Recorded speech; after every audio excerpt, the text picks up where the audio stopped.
Measure the size of cannons by the weight of the shell they throw. Okay, this cannon originally was a 12-pounder. It had a 4 5/8 inch bore, shot a 12-pound cannonball. Okay, this particular model is a reproduction. It's got a 3 5/16 inch bore, so it's essentially a 6-pounder is what it is. Okay, I've got evidence that this cannons like this one, were stationed at Fort Ripley. Fort Ripley is a frontier post about 7 miles from here. It's on the grounds of the original of the current Camp Ripley. Okay, there's nothing remains of it, but from 1849 through 1880, it was an active frontier post, and 3 mountain howitzers just like this one used to be there, and every day they'd shoot them as they were raised and lowered the flag at the post. Okay. So we're going to walk through the jobs of the cannoneers, and then we're going to fire this cannon 3 times for you, okay? So, cannon crew, 6 members, okay? Number 1 man, that would be Lonnie. Number 2 man, that would be Bruce. Number 3 is Dave. Our volunteer, is number 4. Number 5 is myself. I'm the gunner. I aim the cannon. And my number 6 man is my powder monkey, okay? My ammunition that I carry is probably the most important thing, and I don't keep that by my cannon. Why? Because there's probably 36 rounds there that if they hit, they're going to explode, okay? So my ammunition boxes are kept to the rear, and my powder monkey gets a lot of exercise running back and forth. He brings forward a single charge at a time, and that's part of our safety protocols here, okay? So we're going to take our positions here, and we're going to load at that target out there. So prepare to load. We start our loading sequence with number 2, worming the piece, okay? My cannon projectiles are a round, a wood sable, and tied to that wood sable is a linen bag full of gunpowder. So we worm the piece first to try to extract any remains of what was in there from when we fired it before. We follow that with a wet sponge. Number 1 is going to wet sponge that barrel. What I'm trying to do right now is extinguish any embers that are in the barrel, because I'm going to stick a new bag of gunpowder in there.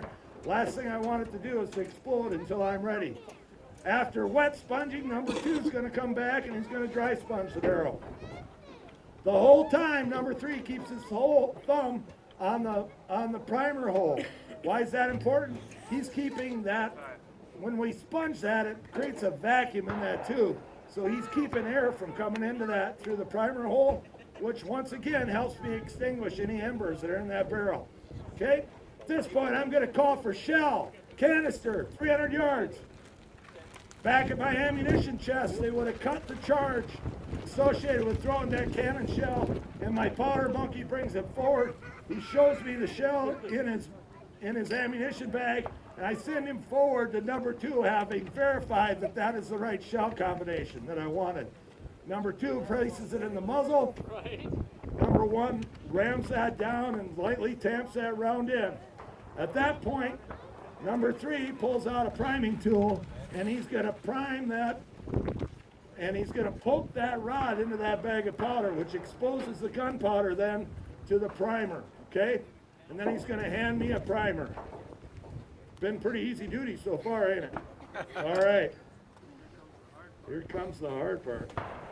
So our primers are brass tubes that have pardon me here.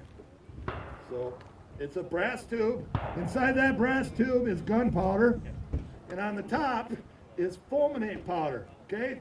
If you ever used a modern wooden matchstick, strike anywhere kind of, that's fulminate powder.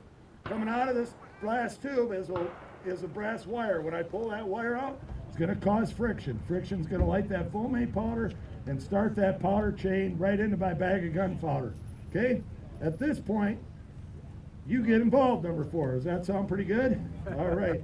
So we're going to carefully put that primer on our lanyard, and we're going to roll that out until we can put it in the primer hole, and then the number 3 man's going to hold that down with his priming tool. Okay, that's just so that you can get set to shoot it. Okay, to shoot this cannon, what I want you to do is hold this down here by your knees, and I want you to rotate your body into the rope, okay, and keep pulling until it shoots. Okay, you're going to take all your commands from number 3. Okay, now, before we fire, we don't want to be standing behind this cannon, because when it shoots, a round ball, a real projectile, it's going to recoil about 10 feet. So we're very safety conscious. I don't want to run over anybody, so we're going to make that happen. So there we go. So on command, fire. Ladies and gentlemen, we just shot a half-pound of black powder inside of that round. Thank you very much. Hoorah. Good job, number 4.